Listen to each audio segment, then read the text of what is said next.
All right, what's up, Spurs fans? We wanted to wait a little bit there. If there's a little bit of just 2 seconds or something of us just like talking or beginning to, or not talking, sitting there not talking, we were just testing out some stuff, making sure we were good for the stream because sometimes when it had opened up, it had been the middle of one of us talking. But anyways, welcome into SSPN, y'all. We appreciate you. See 4 guys in here already. You guys see with the title what we're going to talk about. But this past week, me and Ethan just been chilling. We had some stuff come up. We had a stream scheduled for last Thursday. Didn't end up working out, but we'll be back on the trail here pretty soon. And in the meantime, I want to say thank you to you guys for all the support on our latest video. Even though we weren't able to put out any clips or anything like that, the views were up on that as well. We had a lot of growth in subscribers. So thank you guys for the support on that video, even though we weren't able to make any extra content out of it like we have with the other live streams. So seriously, that was our most successful video so far, right?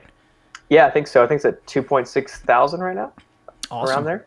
Awesome. Good stuff. Well, Spurs family, we appreciate you. We've got some more big Spurs content stuff coming on the way soon. You may see us in other places, but I'll just leave it at that. I know that there's some news on the way for sure. But anyways, Ethan, let's just talk about these guys. I know that Trey Jones feels like the star of the show when it comes to just this summer league so far. But do you want to start out with anybody else in particular, or just jump into just how great he's looked?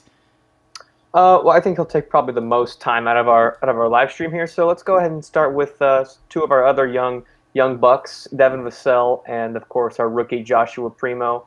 I've liked what I've seen from both of them so far, Jude. I think Primo's averaging about 14.5 points in summer league, not shooting incredible with incredible efficiency, but I like what I see from him as far as confidence. And I didn't know he had as much in his bag as he has shown. I thought he was going to be primarily a sit-in-the-corner guy and knock down some threes, but the Spurs have been giving him the ball, letting him facilitate a little bit when Trey Jones is not in the game. And he seems to be very comfortable. And it seems to me like there is no shot that he has taken there. He's like, oh, I didn't want to shoot this. Like he's shooting with confidence. And I like seeing that in someone as young as he is, because that tells me that his ceiling is just way higher than anyone had thought previously. And also defensively, he's playing incredible defense. He's only shooting, I think, was it 31% from 3 this summer league, which is a little low, but with Chip England and a little bit more experience, that is sure to increase as time goes on. But defensively, he's a dog out there. He's giving 110% effort, and I like what I see from him. Same goes for Devin Vassell. Especially, we knew that Rudy Gay was kind of his mentor this past year when he was a rookie. He really looks up to Rudy. And it shows, because he's shown me that he has a lot more in his game than just sitting in the corner and knocking down threes. He's like to get into that elbow area, pull-up jumpers, turnaround jumpers. He's able to score in the mid-range at a pretty efficient clip, as well as from 3. And he's got a lot more athleticism than I think a lot of us were giving him credit for. And we all know what he's capable of as a defender. But I'm excited for him, more so based on what I've seen from him as a leader. He seems to be really pulling these young guys together and saying, this is Trey and I's chance to lead a young team and try and get some wins here in Summer League. Absolutely. I got to just say ditto to everything you said, but just to give my thoughts on both of those guys that you talked about.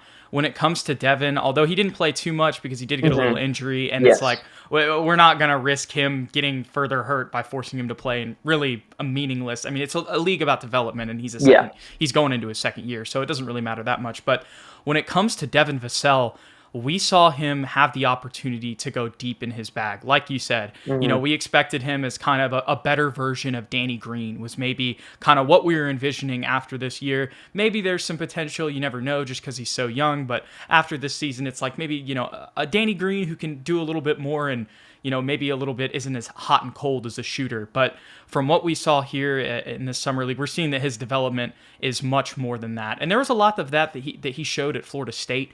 But, sometimes, we don't always go back and watch, first year Florida State games or just something like that. Sometimes Spurs fans like myself, really, I watch college basketball, but I'm definitely more, I don't really learn about the guys that are drafted onto our roster until they're playing for us, even if that's the Austin Spurs, the Summer League, or the main roster. We'll see what happens.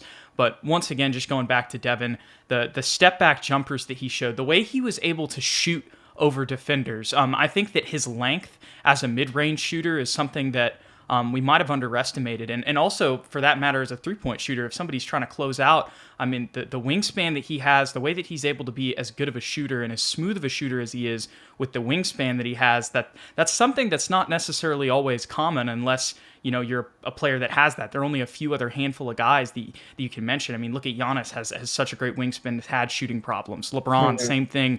While definitely has had some good shooting years, still has had shooting issues in, you know, some of those Heat series as well.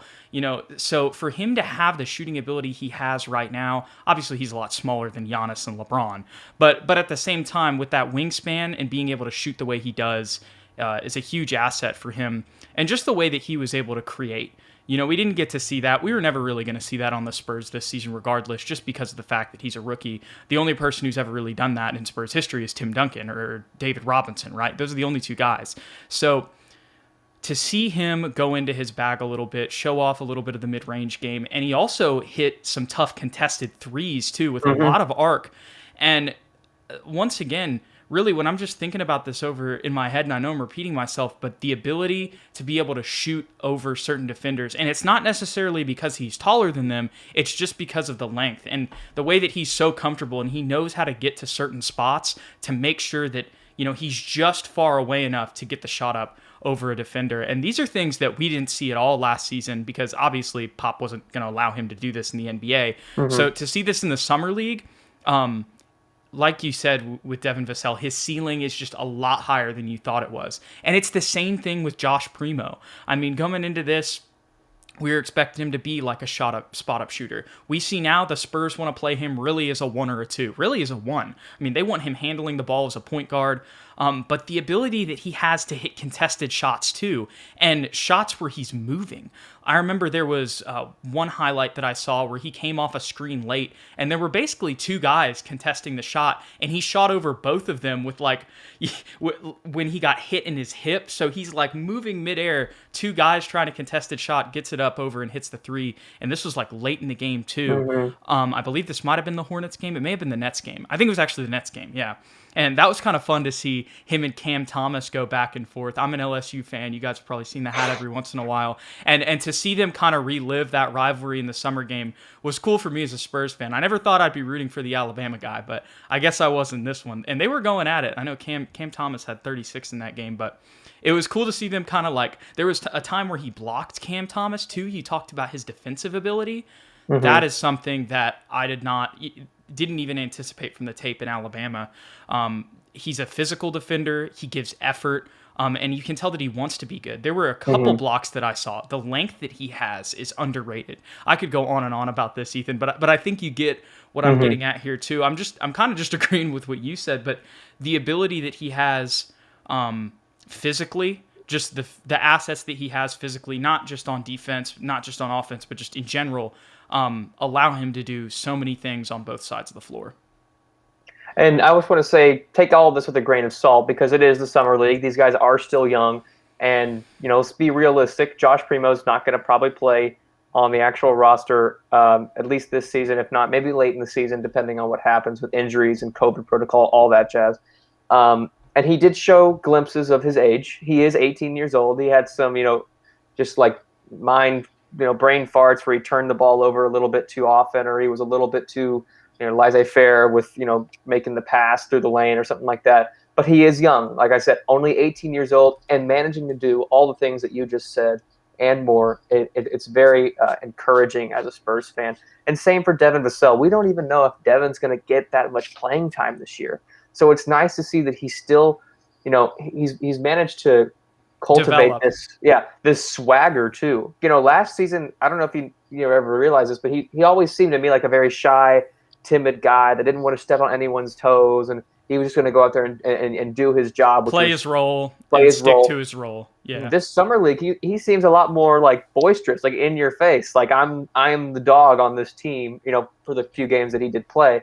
And I'm going to lead this team just to get some dubs, and I'm going to take over at the end of the fourth quarter, stuff like that. I liked seeing that from a guy as young as Devin Vassell as well. Yeah, we had somebody interact with us on Twitter earlier today. want to give him a shout out, Radio at Mesquite Rock.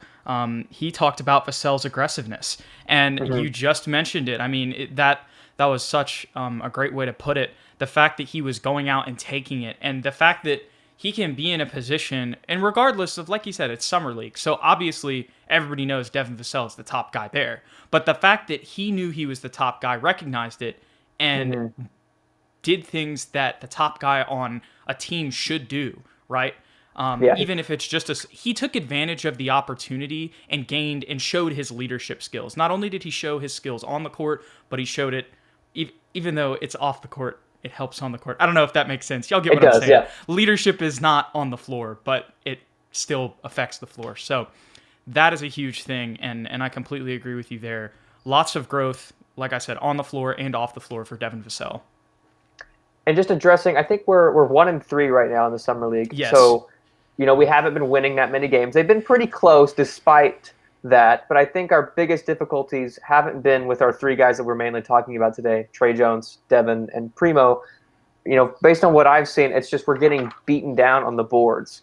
We're second to last in the Summer League in rebounds per game. We don't have that much size. Despite having guys that are athletic like Daquan Jeffries, we're just not that big. And so, that I think is the reason we haven't been winning very many games, because we're sixth in 3-point percentage, third in field goal percentage. We're making shots, and Trey Jones is going crazy.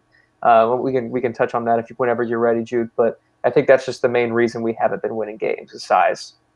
Yeah, and it's ironic because that was a problem for us on the regular season team last year too. So it's just interesting to kind of see those parallels. Hopefully that'll be fixed. It seems like with the offseason moves that we've made, that was fixed. Obviously, it's going to take a little bit to get that 6'11" Zach Collins in there. But we're still going to have 6'11" Jock Landale. But it's still going to take him a little bit time too, because he's got to earn his minutes. But yeah, I'm with you. I'm with you. We also play here in just about, I think, a little bit over an hour, or in just under an hour, excuse me, against the Charlotte Hornets. So we get to see LiAngelo again. I think it's the Hornets. It might be somebody else, but it maybe not. Point is, it's OKC, actually. Never mind. It's OKC at 4. And also, shout out to Abdi. What's up, my guy? Appreciate you being in here. Antonio, what's up? Shout out to, as Rob likes to say, shout out to the International Amigos, Brazilian Spurs fan. Hey, we're here all the way from Texas to Brazil, Spurs Nation. So what else do we have here? So, yeah, we have Trey Jones that we could talk about. We also have Wieskamp that we could talk about. Yes, Wieskamp. Noah Perez also. Y'all see that pop video? I literally was just like, while we were on air, I don't know why I was on Instagram. I was trying to find something else, but I just saw that. And shout out to Pop. I mean, he's talking his mess, and he's, the best in the world right now after getting that gold medal. So yeah, that's all. You can't be mad at him. And another person who should be able to talk all the mess that they want in the world right now, Ethan, is Trey Jones. And let me say, usually, Ethan, I really try to be humble. I try to not, be like, oh, it was all me or whatever. But I will say, if you go back to that positional breakdown video, the first one that kind of got us bumping a little bit in the algorithm, I was talking about how I thought Trey Jones probably might be ready to play this year. And here we are, August 16th, Ethan, 300 subscribers later. Trey Jones is looking like the best player on the team, and obviously Vassell is hurt, but still definitely showing his value as a steal of a second-round pick. I mean, I was even seeing videos on YouTube of just NBA channels, Ethan, and they were just like, holy, like they were like, is this the Spurs' next steal? And it's Trey Jones, and it's just like, it's crazy. But I think we got him with the first pick in the second round, right? Or it was early in the second round. It was definitely early in the second round, yeah. Mm-hmm. We've both been high on Trey Jones for a long time. Going back. Yes. Like when it's the not G just League, me, you too. Yeah, well, I don't want to just say yeah. But then when G League play started last season, we were both like, man, this kid Trey Jones for a second round pick is just a natural on the court when it comes to playmaking for others. And we both had the same worries about him, which was his perimeter jump shot. Would he be able to create, being a little bit undersized at that position nowadays? And he's making a statement. I mean, the dude's averaging 23 points in the. I know it's a summer How many league. assists is he averaging too? That's got to be pretty high, right? He's averaging 6 assists per game. Yes. And the only reason it's that low is because he's having to score like he is. Correct. And Devin Vassell's not there, so I'm sure he would be getting a lot more Yes. assists if Devin Vassell was on the court. But the biggest takeaway for me, because we both knew that he was a terrific playmaker. We both knew he could get inside and finish with the best of them. But 36% from three.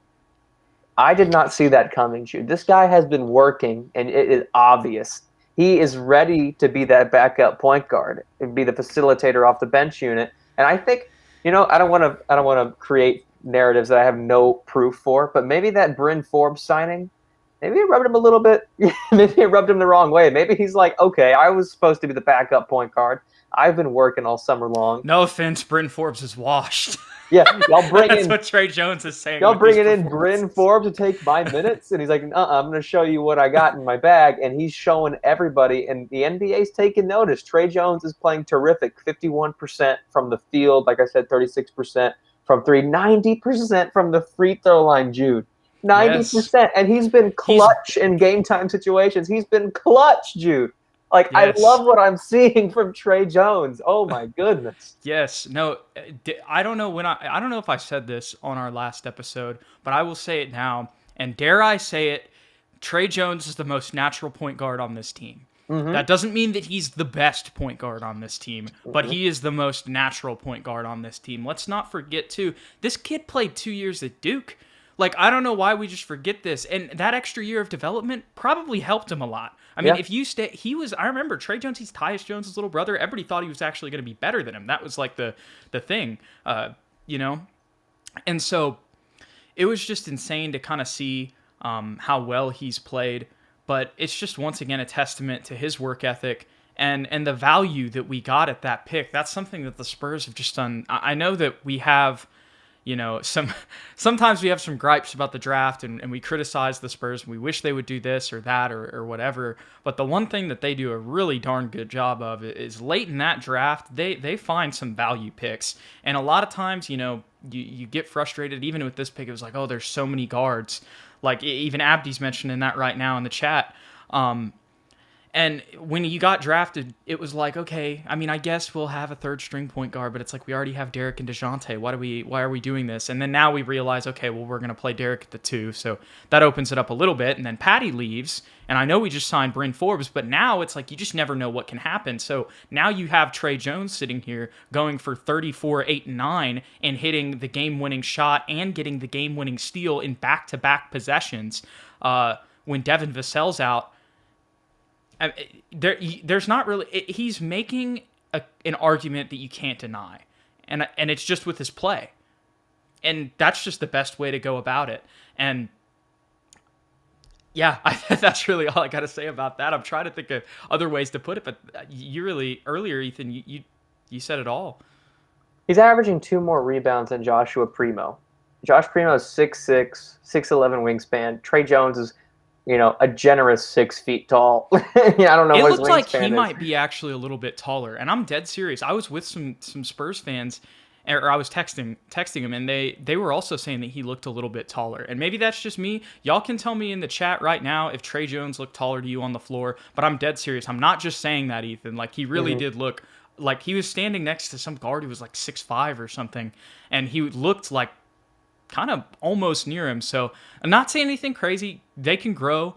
But I think that there's a chance that he might be at around like 6'2" or something now.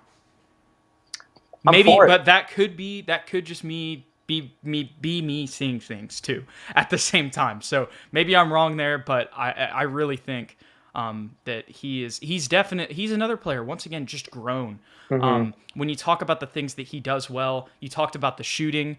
We know the playmaking. You see it when he takes the ball up the floor. You can just tell, okay, this dude knows how to set up an offense. You know that he can direct. But the way that he has been able to beat dudes off the dribble, there was a play where he split 2 defenders in front of him. 2 guys split the defenders, goes up. I was going to say easy layup, but it was actually a contested layup. So that's what this kid has been doing. He's been able to modify his shot midair when he's driving in and just make these difficult layups. like you said, his shooting has been great. And I would like to say, once again, that's another thing that I feel like I called Ethan. Maybe not You did. completely, but I remember saying on this show, I was like, look, yes, it needs some work, but still, it's like, think about how like far ahead he was of like DeJounte and where DeJounte is now. And I was like, okay, well, with Chip England, that's Trey Jones is at a better starting point, which means he has a higher ceiling. And now he's Yep. already, like you said, we're seeing he's already basically shooting an above average percentage. So, I mean, the way that he is played, I really can't say it enough. The best way that I can describe, the best thing that you can do to understand this is to go watch his highlights and see him create, not just for others, which he has done as a point guard for so long, but create for himself and also the defense that he plays too. We already knew he was a lockdown perimeter defender, but the offensive development and the bag that he has shown his bag. That is the best way that I can describe it. There you go. So Sorry, my dog's barking. I don't know if anyone can hear that, but just excuse it for the faintly, moment. faintly. Yeah, just faintly in the background. But I just wanted to say, I want to ask you a question, Jude. I know his, production as far as scoring will go down should he get some minutes with the actual Spurs. We're not expecting him to get, 34, 9, and 8 again in the NBA. Yeah. But if just his percentage, 3-point percentage, continues, to maintain at that 36% mark, would you rather give him the reins at that backup point guard spot, or would you rather play Bryn and Lonnie next to each other? Because Bryn's 45% from three now. You know what I'm saying? But he's not the playmaker that Trey Jones is, nor is he someone that we have invested a lot in as far as like drafted him. You know what I'm saying? So go ahead, do your spiel. Okay. So, yeah, I mean, I was on the Trey Jones train. Regardless, I wanted him to be the backup point guard before the signing. I wanted him to be the backup point guard still after the signing. I thought it was more realistic that Bryn, would end up playing that point guard spot in the last episode we had. That's where I actually had him starting. I mean, but maybe he ends up playing that backup point guard position. But I would much rather have Trey Jones, and it has nothing to do with the 3-point shooting. It has to do with everything else. Yeah. And he's just so much better at everything else, and he's already a decent 3-point shooter. So I don't see the benefit of Bryn Forbes at all. Like, you can assume Lonnie will be a little bit better from 3 this year. Maybe he's not, but it doesn't really matter because all of our signings was just shooting. So I know that Bryn Forbes was one of those signings, but I think that Doug McDermott and Jock Landale and Zach Collins and whoever we have, I'm with you, Abdi. Bryn is such a liability on defense. That's the best way to put it. And why would you have that liability out there when you have a non-rookie who has proven what he can do, is a much better defender, a much more versatile defender, can run the offense better, get people to their spots better, which is going to allow for more open shots, can drive to the rim. The only thing Bryn can do better than him is shoot. And it's yes, it is a big gap percentage-wise, but if you take the percentages out, it's really not that big of a gap. It's just Trey isn't going to make as many, but he's going to make most of the time, if you leave him wide open, he's going to drain it. And it's I feel like the other guys on the roster, they'll compensate for him. Will compensate. Yes, exactly. They'll compensate for Bryn's. Ben Simmons just in my head. We do not. Speaking of shooting, Ben Simmons cannot. But with Bryn, I just don't. I don't see the benefit. So me neither. Just making sure that we were on the same page, because I've been wanting Trey Jones to be our backup point guard pretty much, since April. Now, with that being said, the Austin Spurs starting lineup this year could very well be Trey Jones, Josh Primo, Vassell, and Wieskamp. And then this Nate Renfro guy. Wieskamp at that 4 spot. Wieskamp. They played him at the 4 spot in the Summer League, too. Yeah, a couple times. Wieskamp's another guy. He kind of started off really slow. Yeah, he couldn't get a shot to go in. And he's kind of picked up his pace a little bit, showing that he's, got that college veteran understanding of the game, knows where he needs to be. He got a lot of open shots because he's a terrific off-ball player. But I don't know if you have anything else to say about him. There wasn't really much for me, at least, to go on. I think the thing that I really learned about Wieskamp in this, and I saw this a little bit on tape in college, but I wasn't sure how it would translate to the NBA. And obviously, it's not the NBA, but still the summer league. You're playing, t- higher talent than college basketball in the Big Ten. And the Big Ten's a good conference. That wasn't a shade on them. It's just that's what it is. The summer league's more talented. Wieskamp can roll to the rim pretty well. He has some off-ball movement going inside that I was not expecting. I obviously expected the off-ball movement on the perimeter and for him to make shots. You talked about his comfortability. I felt like when I watched every highlights game, it was just like every game he was finding his spots a little bit better. He was getting a little bit more comfortable with Trey or Devin or Primo, whoever was out there running the offense, and he just started hitting more threes. I mean, that's literally what happened as each game went on. He just got more comfortable. He's got some athleticism that I didn't expect. Like I said, he can roll to the rim and dunk. I think he's a little, even if he's 6'6", I think he's like 6'6 3/4. I think he's a little bit closer to 6'7", even though he's still 6'6". You get what I'm saying there. So I think those are all good things. I think there were little kind of pockets of things in his bag that you didn't know. They weren't as deep as a Devin Vassell or a Joshua Primo, who have really shown off that ability to, and even Trey Jones, to score off the dribble and create their own shot and create open shots for themselves, and create good shots out of nothing. That's what those three guys have shown, which is just incredible. And while Wieskamp didn't show that, he did show other little nuggets in his arsenal that I didn't know that he had. So like really just the off-ball movement on the entirety of the floor, and just the way that he finishes inside. He always goes for the dunk. He doesn't go for the layup, which you wouldn't expect from a guy who was a Duncan Robinson protege, which I think that will translate over to the NBA, and I think that's something that like a Duncan Robinson doesn't have. He's more than just a three-point shooter. Like he can finish too. He's a much better rebounder too than people give him credit That's for. what I forgot as well. That as well. Mm-hmm. Mm-hmm. I was surprised by that. His wingspan helps him. He's more aggressive than what I thought he would be, and that's just me being ignorant about Iowa basketball. You weren't watching Luca Garza all year. No, no, not at all. I'm not ashamed to say it. Anyways, well, let's see. So those are really all four of our guys, Ethan, but we do still have 17 guys on the roster, and I know that last episode we kind of broke this all down. We were like, all right, this is what's probably going to happen. It looks like we might actually move Thaddeus Young and Al-Farouq Aminu off of it. And I think that the Spurs definitely explored that, tried as long as they could to find something, but ultimately just ended up having to take them on to get something out of the DeMar trade. And now our roster is once again, finally, officially, now I know before we had it sitting here, but now it's all official. There weren't any hiccups, there weren't any changes that were made, and it's finalized, which means that there are two people on this roster that will not be on it come opening night. And I'm pretty sure we can't send Josh Primo on a two-way because he is a lottery pick. So yes. Wieskamp is the only one, and Abdi, us the Spurs about to win the chip this year. That's who we're going to. This whole channel's going to change. That would be great. We're only going to cover the Austin Spurs. Yes, if they really run that lineup, they might.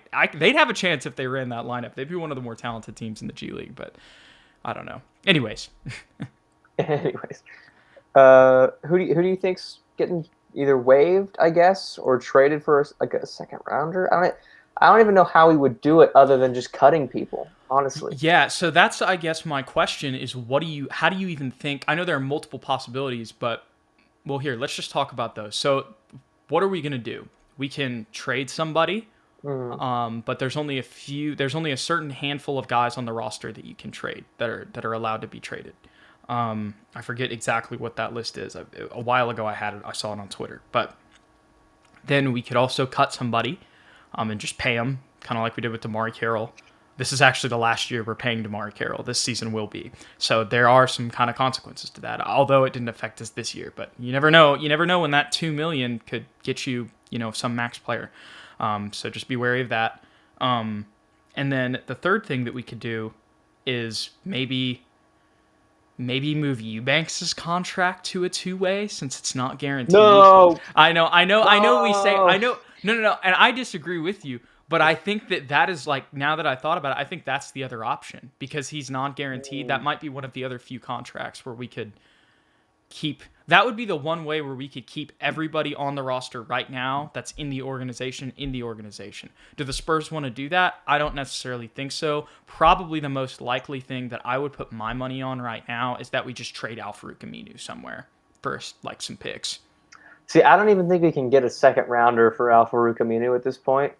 You Honestly. don't think somebody out there would would do us a favor? And 2028. What if we sent them some picks? What if it's like a pick swap?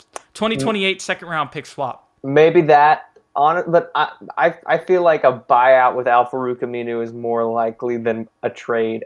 That's honestly, I see what you're saying there. Unless we're packaging him with Thad again and we get rid of both of them, somebody will want Thaddeus Young. He still is able to contribute. I don't want to criticize Aminu, but he hasn't shown anything. Thaddeus Young, I guess, is the question. I think we do. I think we do too. The problem. I think we want Thaddeus Young, which begs the question: why on earth did we ever sign Bryn Forbes? Because that signing happened after the trade, right? Yes. Like, we clearly didn't need anyone else on the roster, but we're gonna sign him anyway. We're gonna sign Bryn Forbes, bro. I bet you. Imagine Pop like got a call or something, and Bryn's like, "Yo, nobody's giving me a contract. I'm going to have to go play overseas." Pop's like, "Don't worry, Buster. We gotcha." Oh, man. But it is only a 2-year deal, and I'm pretty sure he's getting paid like minimum money. So Abdi says give Jacques a two-way and Wieskamp a two-way, and then cut Al-Farouq.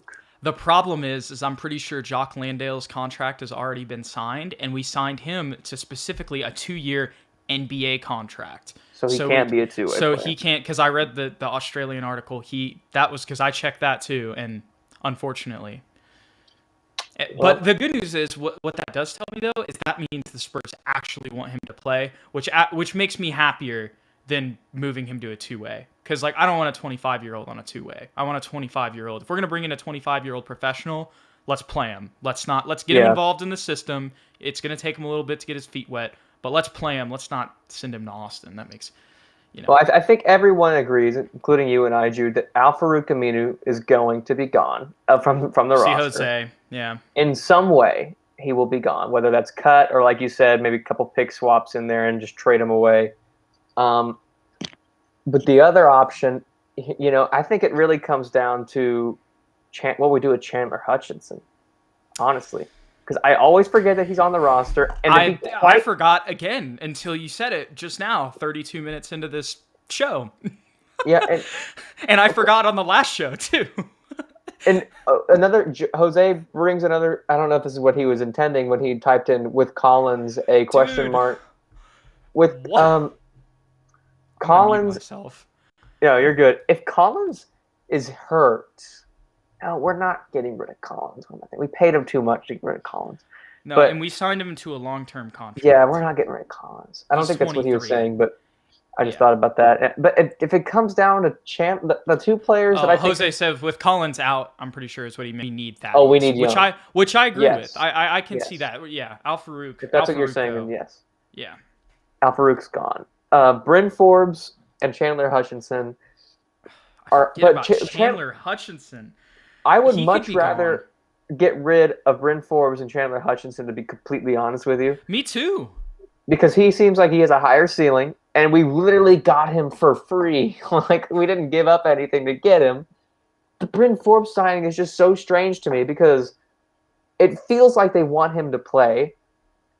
But objectively, I feel like every Spurs fan wants him to be just like a Udonis Haslem, where he never plays. He's basically like injury, like Rob a safety thought net. It was. Yeah, so Rob, I hope that's what it is. Which is interesting because that's not what I thought immediately. I hope that's what it is too. I hope that he's coming in and he's going to help out all these young guys for the next 2 years and Pop was just like, hey, you can come train here. You know you'll get a contract afterwards. You're still a proven shooter. You'll add great depth to us. If one of these young guys get hurt, he'll come in and play into the system. These next 2 years, you can even get your coaching chops up. I mean, maybe Bryn wants to be a coach too. Maybe this is literally like a mentorship stop. And I mean, I know that sounds crazy, but I don't know. Unfortunately, I have a feeling that on opening night, Bryn Forbes will definitely get significant minutes. But I'm with you. I'd rather have Chandler Hutchinson. He's 6'6". He's a better defender.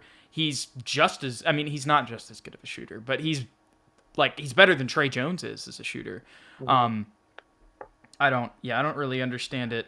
Luis makes a good point. Maybe a trade is coming. Maybe that's why they picked up Forbes. I'm so glad you mentioned that, because I think that is another, I don't know, like you said, I think maybe is the key word in your comment there, Luis, but that is another possibility too, because with 17 guys on the roster, like, anything's possible. You can't rule out, and all these guards too, you can't rule out that we're not moving one of them still. And I know that DeJounte and even Derek have been all, like Spurs, and I know that there's the whole DeJounte thing, and then now he's, of course, coming out like, now he's all Spurs, right? And we were just reading into it too much, but maybe one of those guys get moved. Maybe even Lonnie gets traded. I have no idea, but that's a possibility too. And I think it's a little bit more real than we think. Do I necessarily predict that it's going to happen? Probably not. But I think that there's more like reality in that than we're giving it credit for. You know what I mean? Like, I think Spurs fans are like, oh, no way we would trade, DeJounte or Derek now at this point. But jeez. Honestly, it could be as simple as like, they're going to package Bryn, because Bryn Forbes to me has more trade value than Al-Farouq Aminu because of how well he shot in the playoffs. So I think if we package Al-Farouq Aminu... Al-Farouq Aminu has been rotting in Orlando for he really 3 has. years. Honestly, poor guy. He's been living his best life, but basketball-wise, no. No. So Al-Farouq Aminu, Bryn Forbes, and honestly, Chandler Hutchinson. Package those 3 guys that honestly I don't know where we would put him, because as much as I like Chandler Hutchinson because we got him for free, he's probably not going to play that much. Would you play him over Dougie McBuckets? I wouldn't. Would you play him over Devin Vassell? I wouldn't. And so, maybe that's the idea, and maybe they won't get that much in return. Maybe they're honestly looking for just like a protected first for 3 dudes. Like, that's really like attractive to somebody who, like a team like the Lakers, honestly. The Lakers could do that. I don't know if they have enough space on cap space to do that without at least giving us someone in return. Now that I'm thinking about it, but yeah, I maybe there's a trade coming and we just don't know what it is, or we're overreacting and the Spurs are going to cut Lonnie Walker and that's it. Yeah, or Al-Farouq Aminu, right? Al-Farouq Aminu's gone. I think that's a guarantee. I think probably Al-Farouq Aminu just gets cut and Wieskamp gets a 2-way and problem solved. I'm down for that. I hope. Yeah, I'm cool with that as well. I just hope that we don't send one of these young promising players away, and that includes like guards, like any of them. Like, if I don't know what it would be, but I just don't see a good move trading any of those guys. I mean, maybe I'd have to see what we could get back, but what's on the market right now? Like, you know what I mean? Like, because Bradley Beal says he doesn't want to be traded. So yeah, and if he is, he's going to the Warriors. He's not. Yeah, he's not coming here. There's so many other, like, there's no big trade possibilities for the Spurs right now, other than Ben Simmons, which Philly's asking for everything. Yes, and the problem is that the way that this roster is set up is it would make sense if they did it. And that's the problem. And maybe it wouldn't make sense to us, but it would make sense in the sense use sense twice. But it would make sense in the sense that they took on all these players because they knew that they were going to move they were going to move a significant amount for Ben Simmons. You see, does that make sense? It does. It does. What sucks about that Ben Simmons trade talk is that, honestly, I liked Ben Simmons a little bit to come to the Spurs before that series, because that series is, I think everyone is, including us, we're guilty of like recency bias, because he's an all-star caliber player. We saw him drop 40 points on the Spurs team. We saw him go crazy on us. He's a gifted playmaker. I don't know anything about his work ethic. A lot of people are talking about how he's not a good worker and all that jazz. And if that's the case, we don't want him. But the amount of shooters that we have now and the guys that we have on our roster, if you put Ben Simmons at the point guard spot, that's pretty dangerous, if you ask me. But there's no way I'm giving up. How much did they want? 4 firsts is what they wanted, and like they wanted 2 pick like swaps. every single first round pick ever, and then they wanted Keldon, Lonnie, and DeJounte. And that's just not gonna happen. And it was just no, it's not gonna happen for the Spurs. It's not gonna happen anywhere else. Their asking price is way high, and I want to, not to change the subject, but I do want to comment on what's going on in the comments a little bit right now, and. I kind of like what Spike Roshi says, talking to Anthony. Don't think DJ has beef with Primo. He doesn't know how to have beef. LOL. Or he doesn't know him to have beef. Here's the thing I would say. And me and Ethan had this conversation. We were texting about this like a week ago or so. This whole summer, I've been like, oh, look at what DeJounte's saying on social media, blah, blah, blah. Guys, DeJounte is just a former, like, DeJounte had a rough upbringing, and so that causes him to be, and I'm not trying to speak for him, because like, hey DeJounte, if you ever listen to this, I'll never know what you went through, bro. Like that's you, but like when that stuff happens, like it does things to you. You know what I mean? And so sometimes you just, it's not. I'm not saying this is a negative. It just, it is what it is. And he's just wilding on social media frequently, and I don't really think he means any of it. And I think that the Spurs also don't pay attention to it, because I think if they did, there would have been a big deal about it right now. You know what I mean? Like, I feel like if this was happening in 2006, it seems like it probably would have been a problem for the Spurs. But I think now they just understand like these young guys and the way that the internet is, and I don't think that just who he's following and who he's not following does not, to me, I don't really think so. What I look at now, because here's the thing, Anthony, this whole summer we were thinking that the DeJounte trade stuff is really real. And then he commented F no on a post saying, does DeJounte Murray want to be traded from the Spurs? And he commented like F no, all caps, and it wasn't just an F. And was like, have a great day. Like he's been like talking about the Spurs since then and all this stuff. And he's made all the posts like, man, y'all really make a lot of stuff out of social media. I didn't even name anybody. And that was with the whole thing of him sending out the yikes emoji right after the Primo pick. But that I don't even know if that was directly in response to that. And it's just like, I think that DeJounte just might be like doing stuff. He just posts cryptic stuff all the time. And we can't just assume that he's talking about anything that has to do with the Spurs, because when we've done that in the past, all it's done is for us to go down these rabbit hole rumors that end up not being true. And maybe that me talking about this right now will be proven wrong someday. But after all, like DJ has been acting like this on Twitter since he has been a Spur in 2017. It's 2021. He's been doing it for 4 years. And there have been other players and other draft picks that he hasn't followed yet. Okay? I mean, like, in the past that he hasn't followed, and we've had this conversation before. This might be literally like a hazing thing that he's just messing. Like, it's not actually hazing, but y'all see what, like, this might just be him messing with Primo. Like, he may be like, hey, you got to earn that follow back, bruh. You know what I mean? Like, it could literally be that. It could be something more than that. But I really doubt that. I'm just not going to look into that too much. And after this whole summer and the way that I looked into DeJounte and I got caught up in it, I was like, you just can't, moral of this rant, you can't get caught up in DeJounte's social media activities. Here's the moral of the story. He and Keldon flew out to Las Vegas to go watch the games, sit courtside, say what's up to everybody that was there, meet all the guys. There's pictures with him talking with Primo and dapping him up, and it looks pretty genuine, like they're cool. So I don't think anything's going on there. But Anthony, I also understand how you can easily, you do wonder, like, why isn't he following him, blah, blah, blah. But these dudes are NBA players. They're busy. Social media is not real life. Moral of the story. Well said, Jude. That concludes Jude's TED Talk for today. Yes, on DeJounte Murray's social media post. God, we needed that. Okay, we have to clip that, actually, because that's like something that Spurs fans would be interested in. But yeah. And Abdi brings up a great point. If that was about Primo, he didn't know his game, just like all of us on draft day.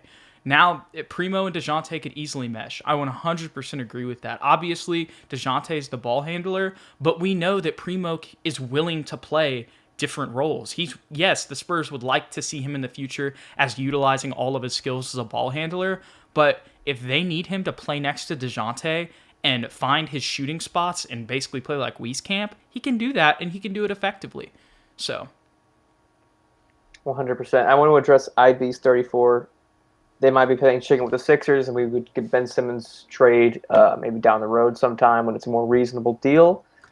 Maybe, but as much as I think that Ben Simmons would fit on our team, I'm also a realist, and the odds of him staying with the Spurs long term are probably extremely slim.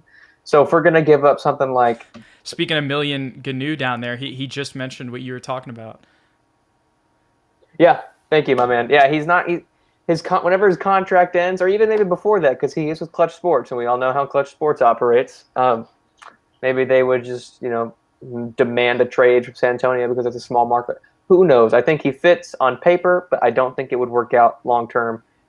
And even if a trade did go through, I would be so upset if we gave up Keldon, if we gave up Primo, any of those guys. That's what I'm saying. It's really weird. Like, I know that we've talked about, like, oh, we've got this clog at guard. You know what I mean? But it's like, I don't want to give up any of them for Ben Simmons at the same time. Like, so. Me neither. The only thing Abdi wants to know, what would we offer for Simmons? I like this question. I'd give up, and I don't know how any of this works out with the cap, so this might not even be a possible trade. So Ben Simmons I'd give up DJ because they're going to want a point guard in return. Yeah. And I'd give up Lonnie Walker. I'd give up Lonnie too. I think he's from Philly too, I think, right? Yes, he's from Reading. He's from Reading, Pennsylvania, which is, yeah. And then I'd give up like 2 firsts, and that's probably it. Maybe a pick swap down the line. Maybe a pick swap. But I'm not giving up more than that because I'm with you. Yeah, long term, he's not going to stay with us, more than likely. And I think, when I'm looking at the roster, those are the guys that I would trade to, unfortunately. I think that Derek can easily slide back into the point guard position, and he's going to... I hate to say this, but he's just going to be better than DeJounte. Unfortunately, that's just how I feel. With his shooting ability, he'd be just as good of a playmaker, and he might be a step down defensively, but it's like, not he's still an elite perimeter defender, in my opinion at least. Maybe not elite, but he is an above average perimeter defender. And then you've still got like June Telford says down here, Josh Primo, it's his world, right? You can trade Lonnie and you can still feel confident about your shooting guard position with what Primo has shown so far. Or Devin. Or Devin or Wieskamp. I mean, when you clear out that shooting guard position, those guys can slide over and play there too. So, I didn't even think about that. Yeah, it would probably be Devin, most likely. Yeah, you know what? Throw Bryn Forbes into that trade scenario, too. We'll give them Bryn. Yeah, give them that, too. They need some more shooting, him and Seth Curry. Perfect. Oh, my gosh. But, yeah, I'm with you. I think the 2 guys that I would trade out of our young guards would be DeJounte and Lonnie, just because I feel like maybe you haven't seen DeJounte's ceiling, but with the way that you would play with Ben Simmons, you would need... If you're trading for Ben Simmons, you have to choose Derek over DeJounte, just straight up because of shooting. Everything else they do pretty much similar. And then Lonnie, it's just this past year, the way that it worked out. He's just a victim of, honestly, it's not DeMar DeRozan's fault, but he's a victim of that whole situation, which is crazy. Lonnie Walker is a victim of Kawhi Leonard, Ethan. Aren't we all? Literally, that guy victimized the whole city. We were supposed to win a championship, Jude. It's okay. He wanted to, honestly, the one thing, and y'all may not like this right now. I know this is Spurs fandom, but let me say that, look, if Kawhi was going to leave and the whole reason was that he wanted to go to LA, respect for picking the Clippers. Can we all agree to that? That he didn't go play with LeBron and he's trying to revive like the most desolate franchise like ever. You know what I mean? And so I'll say that. And I don't know where I was going with that, but I see the comments are popping off. Um, anyways, but Abdi Yusuf, I never want to put ceilings on young player, but I never seen DeJounte becoming an all-star caliber guard. I could maybe see that, but I like your comment though. That's what, like, I don't want to put ceilings on DeJounte and Lonnie, but I just feel like their ceilings were, not saying they weren't high, but they weren't as high as the other guys that we have. And I don't want to trade, like, well, you could maybe say Lonnie's is higher than like a Wieskamp, but you don't want to trade Wieskamp after you just drafted him. I don't even think we can. So, and then Eric, you're always in here. We appreciate you, my guy. I see what you're saying. And I definitely, the athlete part, the point, that's where I think it's definitely a debate for sure. I think I just go back, and this is, once again, this is all opportunity, but when I go back to the bubble, and I know that this is in the past, but the bubble and the Denver series, the way that Derek played in those two situations, it's personally, for my taste, he showed me a little bit more as a point guard. With that being said, I still think that we have also talked about how DeJounte, I've talked about moving DeJounte to the 2 because he's a more natural bucket than Derek. So it's not like, DJ doesn't have some things that are that he's better at than Derek. But in this situation, if we're trading for Ben Simmons, you want the shooter over DJ, who is kind of the inconsistent shooter right now. And June, I'm with you on Ben Simmons. This is all hypothetical if we did have to get him. He's not somebody that I really want. Me neither. Either. And Spike Roshi, I'm with you. Ceiling, Ben Simmons hasn't added to his game since he's been in. Yeah, no, he has. And I'm an LSU fan too. Let's talk about that. Let's talk about how Cam Thomas was able to get them 2 rounds deep, but Ben Simmons only got LSU to the NIT.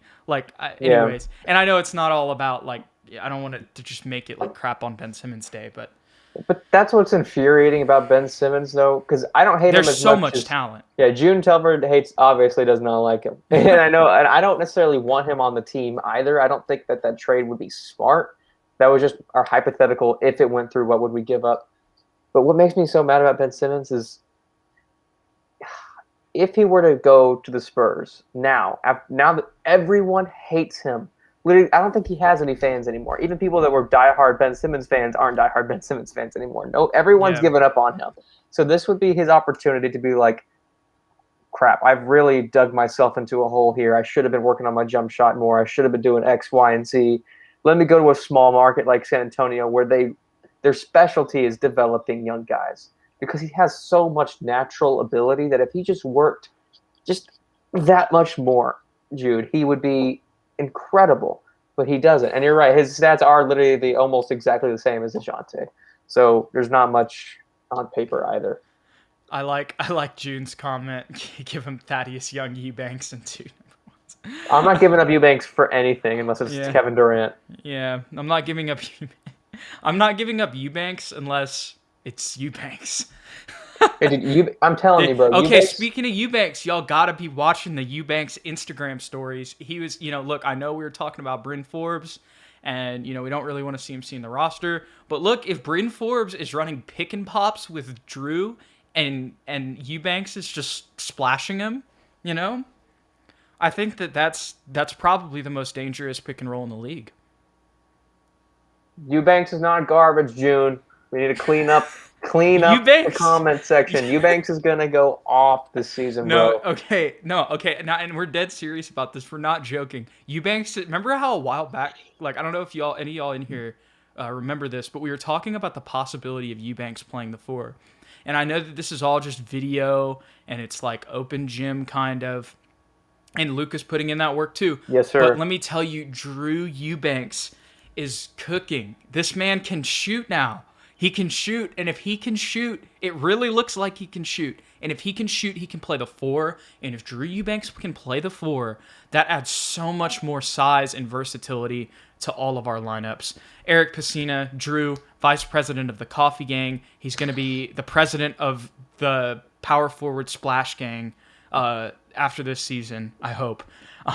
But it really does look like he is so much improved as a shooter. And you said that he went on Ty Yeager's podcast and talked about it, actually, right? Mm-hmm. That's a good interview. So, y'all, I'm telling, Drew is going to be a sniper now, and he can play the 4. I hope, man. It really looks like it could be a possibility.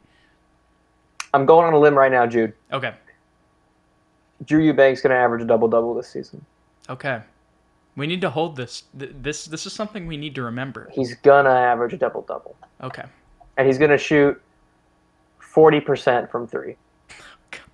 I hope. I don't know. It's going to happen. Look, if he can get up to like 35, 36%, then that Make means it 45. Yeah. I have nothing to lose. I'll go to my grave. Yeah. Defending you. Jose Garcia has another really good point. I think that this might be, no hate to everybody else in here, but this might be my favorite comment so far. DJ has given his heart to this team. It's true. Simmons would bounce as soon as he could. And that's so true. I mean, look, after all of the BS that Spurs fans have given DeJounte over this offseason, he's still, and for all the crap he's done, he's still on Instagram, defending and talking about, like, I have no desire to leave the Spurs. And how he wants this a part of his future. And that's a fact. That's something that, that the Spurs really value that we probably don't talk about as much. So, and shout out to Keldon Johnson. I saw his Instagram story at the gym at 2 a.m. Oh, yes. My man's working. Yes. Gold medalist. Got that gold medal work ethic. That's another double-double average right there. All right, Ethan. Well, you have any other? Well, here we got a question right here. How many minutes does Drew play? I think Drew, especially if he really can play both the 4 and the 5, and they're going to play him at the 4 more, I think he's going to get probably 15 to 17 minutes a game. I was going to say 15 to 20, yeah, around there. It also depends on how well Jakob Poeltl's playing. Yes, yeah, that is true. But I think he's going to get minutes regardless. Mm-hmm. True. So, Lonnie working out with Dwight Howard. Yep. That is true. future Laker. Maybe. Lonnie would help them, is the crazy thing. I don't know what we could get from them, but... Melo and a retiree player. Yes, Eubanks and Forbes have been in the gym with Sean Dockery. I don't know who Sean Dockery is, but I saw the story of them in the gym together. So, yeah. We haven't heard from Collins yet. Yeah, what do you mean by that, Jose? I think he means our Collins, Zach Collins. Why haven't we heard from him? He did a little interview, right? I saw that. He was talking about how he's always liked the Spurs, kind of growing up and stuff. I heard some. If you meant something else by that, tell us. But I mean, he did his little official thing, and he did his photo shoot and all that, and did the little interview. So, I mean, we haven't seen him working out. We haven't heard him, but he's hurt. So that's probably why we haven't heard from him yet. It's just that he's not playing because he's recovering. So yeah. I think that somebody else earlier in the comments, we didn't answer it, but they said, like, how long is Zach going to be out? I think mid-season is probably a good bet. Mm-hmm. I think at longest the All-Star break, and I think that's a stretch. Like, I think he'll probably be back, a couple, like at least a month before then, but maybe that long. So, yeah. Awesome. Jock Landale minutes. That's what matters. He probably will get some if Eubanks moves. No, at the beginning of the year he may. Yeah. Because with homeboy Zach Collins being hurt, so exciting season, Jude. I'm really pumped for it because we honestly don't know what's going to happen. Like, legitimately, we don't know what the lineup's going to be. We don't know who's going to get minutes. We don't know. This is one of the first times it's happened. I like what June's saying here. Drew needs to be the fourth big. And I know that we were just talking about Drew Eubanks' developments, but I think that the team takes a bigger step forward if Luca and Jock step up. I do agree with that. Because straight up, Luca and Jock just have more to their physical tool set than Eubanks has at his disposal, literally just because of size, right? And so if those guys, like, step up and reach like what we think they can be, then yeah, they'd be better. They'd be guys who deserved minutes over Eubanks.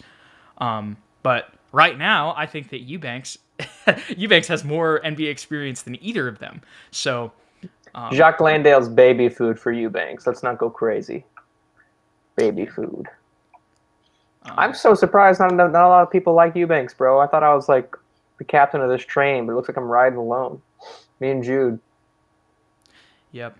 Yeah, it's just only. I guess it's just It's us just with us, Eubanks. man. I guess no one else sees it. Even my friends, they like, oh man, Eubanks is like trash. I could tee up Eubanks. No, but Jose Garcia, yeah, no comments on the sign. Well, he had a couple of. I think let me find it. He basically was just. He did say a little bit about the Spurs. I can't find it, but if you go to the Spurs like social media page, they do the interviews with them, and it may have not actually been an interview with Zach Collins, but there was a little like article or something that had a quote from him, and it was just him talking about how like he's always wanted to be with the Spurs since he's grown up. You can also, there's a lot of stuff floating around now too that he's a Spur. He tweeted about the Spurs like when he was in high school, like a ton. He was like, "Yep, Tony Parker hits this shot. Spurs gonna Spurs," like just stuff like that, just little compliments here and there, just showing his respect on Twitter to our squad. So that's all it really was there with Zach. That's all he said. Tony Viriel, thoughts on playoff chances if we keep the current roster. Go Spurs, go. Go Spurs, go as well. I think that this team, and I know there's a lot of news going on. Well, it all depends. If our guys, like if DeJounte and Derek step up and are, they're the leaders of the team, right? And Derek's averaging around 20 and DeJounte's averaging around 20, then I think that we can compete for a 7-8 seed. We can get in the play-in. I think we can compete for the play-in. That's what I think. Mm-hmm. I think regardless, we're going to be in the play-in. Even whether we're the 7 seed or we're the 10 seed, I think that our ceiling and our floor is the play-in. Well, our floor is actually lower than the play-in, but I think y'all get what I mean. Playoff chances-wise, it's just the play-in, I think, is where we're going to end up. I'm looking at the Western Conference right now because I always have been saying I think our ceiling right now is the play-in tournament. So I'm going to go through this real quick, and you tell me if the Spurs you think are going to beat any of these teams. Okay. They're not going to beat the Jazz. No. Not going to beat the Suns. No. Not going to beat the Nuggets. Nope. Not going to beat the Clippers, even though the Clippers will fall down. No, but we're still not going to beat them. They're not going to beat the Mavericks, even though the Mavericks probably will. We're not going to beat the Warriors either. That's not going to beat the Warriors. Not going to beat the Lakers. Nope. How many teams is that? That's 7. Are we going to beat the Grizzlies? Maybe. but that's not. That's yeah. Like last year, we had a close game with them. It's still, I feel like, the same place. Are we going to beat the Blazers?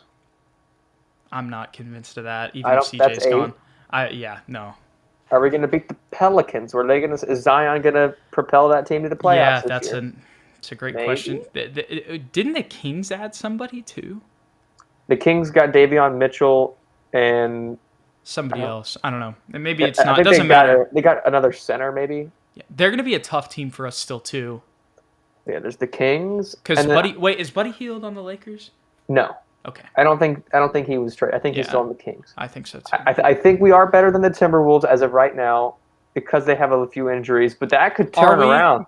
Around. If they're all healthy, we're Russell, not. Malik Beasley, Anthony, what's his face? Anthony Edwards. Last season they were Last season they were injury prone, and that big four that you just said didn't really play together that often. And they were 23-49. We were 33-39. We won 10 more games. If the Timberwolves are all healthy, I think that they're better than us. But that's a big if because Cat hasn't. I don't think he's gone through a season without being hurt. D'Lo, I don't know if he's really had that much. He's nagging injuries most of the time too. Yeah, I know the Timberwolves will Timberwolf, so there's definitely a chance we're better than them. We're better than them. Yeah, go ahead. I want to go on June's comment here from a little bit because I think that this is a very good question. Why is everyone not interested in Luca's development anymore? I think he has a chance to be special. If you go watch his G League tape, you'll think that Luca has a chance to be special. If you go watch some of his other tape when he played internationally, professionally, you can think that Luca has the chance to be special. The problem is when you put him on an NBA floor, you think that possibility is completely out of the window and is in fact insane. So that's, I think, why everybody's not as interested in Luca's development anymore. With that being said, I think now that this is his opportunity and he can fix all of that this year. It's kind of like Lonnie. And I do give him the benefit of the doubt. You're playing behind LaMarcus. There's just all this crap that went on. You didn't get consistent playing time. When you did get a chance, you got pulled. So I'm not giving up on Luca. And I think that he still does have a chance to be special. But the reason why everybody's kind of writing him off is it's like, well, we just got Zach Collins. We just got Jock Landale. And I know that Jock Landale hasn't played in the NBA, but he's played in the NBL, and he's played pretty well he's shown more against the Olympic team than Luca did all season last year. So that I feel like that's how some people feel. And on top of that, Eubanks really showed. I know that you're saying we just have to push Eubanks down the depth chart, but to be fair, Eubanks has shown way more than Luca has in the NBA. He's done way more, and that's just, and honestly, and if he can shoot now, it's like, what's even the point? They're the same age. I know that Luca has this chance to be special, and he's this really intriguing European prospect that Tim Duncan recruited and wanted to really draft. But the thing is, we drafted this guy like 10 picks after him, and he just makes him look like Luca isn't even anywhere near ready. And that guy's name is Keldon Johnson. We drafted him 10 picks later, and he's already on the Olympic team. I think that's another reason why people are kind of not as interested in Luca's development anymore. There's just, and it's not his fault. It's not his fault. He has done what he's needed to do. I'm talking about this, and you got to remember too that this is really Luca's, this will be his third year playing American basketball, right? Mm-hmm. Yeah, okay. So you still got to give him a chance, but we gotta see something before we can believe in Luca. We need to see something from him on an NBA floor. And so far, really all we've seen him hit a couple good shots, make a couple good plays in the post in post play defensively. But other than that, it's just been deer in headlights. Yeah, I agree with you. And I don't think Eubanks, I know I'm a big defender of Eubanks, but this is just me being practical here, not being emotional. I don't think Eubanks is in Luca's way at the moment. I think the only person that Eubanks is in the way of is maybe Jock Landale. Honestly, other than that, I don't think Eubanks, because Eubanks is playing center at this point. He's not playing power forward. If they move him there, then he's in the way. But the only person in his way is Thaddeus Young at this point. You know what I'm saying? So right now, he's going to be the backup 4. Yeah, and we've gotten unless Jock Landale plays in there. And let me remind you guys that in his ESPN Australia interview, he said that he saw himself as more of a 4. Do the Spurs see him as more of a 4 is a completely different question. But with his shooting ability and with Brian Wright saying that they want to get size and more size on the team, that's a possibility. I'm just saying, if Luca is still... Look, we know how this... With the Bryn Forbes signing and everything, there is a chance that Devin Vassell and Trey Jones are still playing in Austin this year. I mean, maybe not. We hope not, but there is a chance that could happen. And so going back to this Eubanks-Luca thing, if that's the case, I can't really rule out the chance of Jock Landale potentially starting over Luca. You know what I mean? It just really depends on what we see from Pop this year. And once again, we're kind of just all speculative right now and don't really have any information because this is the first time the Spurs have gone through a major roster overhaul since ever, since the 90s, in our lifetime. So that's the thing. June, I will say that there's definitely a chance that Luca definitely has more upside than Drew. I think that his ceiling is higher if he hits on everything that he could be good at, right? Especially his playmaking, because he can do everything Drew can, but Drew can't really dribble and playmake like he has. That's the thing that he has above him. So if he can get that going, that'd be great. Would you guys rather have Luca or Lonnie have a breakout season this season? Okay, that's a great question, Million. Do you want to start, Ethan? Or sure, mine's pretty simple. I'd rather have Luca have a breakout season because Lonnie's already had a chance. Technically, I know he was kind of hindered by Rudy and DeMar and Patty, but Luca has literally had no chance to have a breakout season. So I'd rather him have a breakout season, and we would need a player to have a breakout. His position is more of a need right now than Lonnie's. If Lonnie doesn't have a breakout, we have Devin there. We have, Wieskamp, Primo. Like, we have other options if that doesn't work out. If Luca doesn't work out, we got Zach Collins and an expiring Thaddeus Young contract, and that's it. So I'd rather Luca work out. Yeah, I'm with you 100% too. But my reasoning is just because we have some, like, basically Primo. That's my reasoning. That I could elaborate further, but I think you guys get it. Thank you, Rob. I see you in the comments. Yes, we appreciate you. And I don't know if did Devin play in Austin this year? No. Ethan? No, he did not. So he did not spike, but I was saying that I don't know. Hopefully not. That actually is a good point that he didn't play in Austin last year, but this is a very different team this year, and they've signed some guys like McDermott. So I'm just saying there's a chance that Vassell could still be or could play for Austin this year. And also last year the G League was a bubble. That's another thing too. So that also factors into decision making. If the G League wasn't a bubble and he was just driving up to Austin, I guarantee you Devin Vassell probably would have played some more G League games last year. Rob, yes, shout out to you. And June, if Luca breaks out, the team is dangerous. Definitely, if Luca is a better player, we're more dangerous than we were before. Like you were talking about a lot of those teams. If Luca can, really just become a positive player on the floor when he's on the floor with us and can do the things that we expected him to do when we drafted him, then that will definitely give the Spurs a big boost whenever it comes to playoff chances. Lottery in the second year in Austin, unless he regressed, I don't see it. Yeah, I think once again that was just in regards to the signings, because right now, if this also depends on who the Spurs play, but right now if you look at the threes on the roster, now once again maybe the Spurs play Keldon Johnson at the 4, but if they play Keldon Johnson at the 3 and maybe they play Doug McDermott at the 4 too, but with Thaddeus Young and Luka Samanic, if you're gonna play Luka Samanic, then you got to play Thaddeus Young at the 4, but maybe they're not going to play Luka Samanic. Maybe they're going to play Doug McDermott and Thaddeus Young off the bench at the 4. There's a lot of questions, but because of the fact that right now at the 3, we have Keldon Johnson and we have Doug McDermott, and then at the 4, we have Luka Samanic, Thaddeus Young, and Jock Landale, that's why I'm saying that there's a chance that Devin Vassell could play in Austin. And then when you go to the shooting guard position, you have Bryn Forbes, Lonnie Walker, and Derek White. So I don't see where the minutes are for Devin Vassell.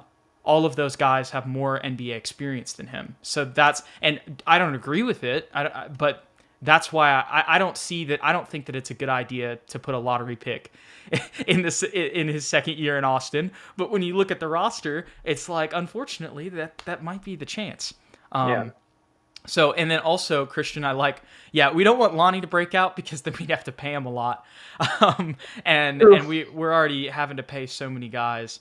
And Million, I love the big body too. And I think KJ can definitely play that 4, but I think that he's just, once again, he's more of a 3. Ethan, you've talked about it. His value is maximized when he's played that 3. And is Derek healthy again? So he could have actually played last year in the bubble, but the Spurs they were like, look, he's had so many injuries. We're gonna let him sit out the year, get back to healthy because that was his second surgery on that foot, right? Yeah. And from what I understand too, that I know that maybe he's had 2 surgeries on his foot, but it's not the end of the concern. It seemed like there was an issue that he thought he could play through mid-year, and then that's why he was so spotty, and then he played for however long he played and then got hurt again. And it was because that issue wasn't completely fixed the first time. So ideally, all those issues are completely, now with this last surgery, everything should be good to go.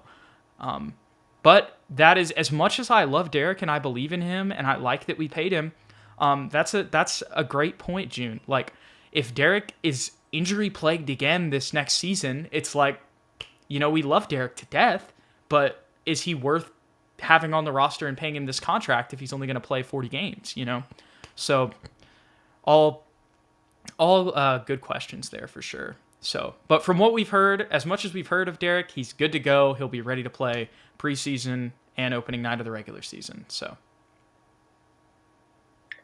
perfect.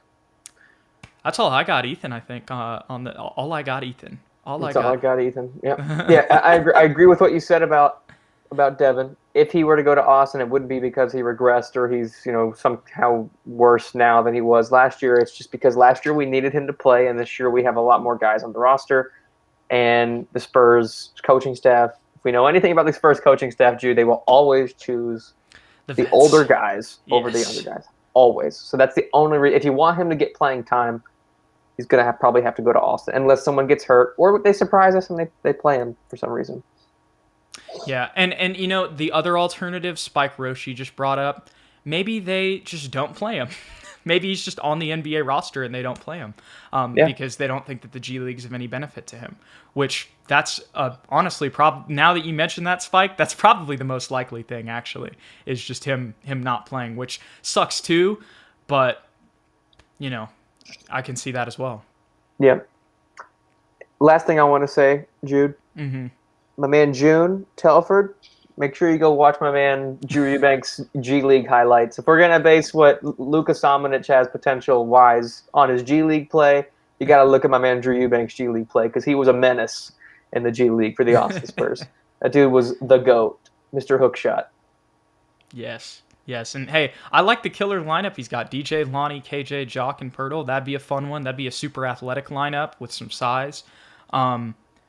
And Million Gnu here, we'll say this before we wrap up. This will probably be the last one here. I know our player development is esteemed throughout the NBA, but where does our player rehabilitation take an injury team rank with other NBA programs? That is interesting. I think that's a really good question because I know that there's a lot of, they're like, Spurs training staff, yay. But we have consistently had kind of players who have had little injuries, throughout their careers. Did it deter them from being Hall of Famers? No, not necessarily, but that is that is something. I think that's a good question. I don't know. I wish I knew where that ranked, but I think that's a great question, especially, staffs move, people move, and you don't really get to hear much about the training staff, when it comes to the off season. You got to wonder, I wonder if maybe the training staff changed before all these Derek White injury issues. Maybe, hopefully that's not the case. We definitely don't want that disaster to happen, but you never know. So anyways, Jose Garcia, Devin going to Austin with Trey would be a chance for them to ball and not ride the bench here. Yeah, hopefully they're both playing here because that's another thing. We're not winning the chip this year. I know we say that so many times, but much love to you guys as always. In the comments, SSPN says much love. Ethan, that was you.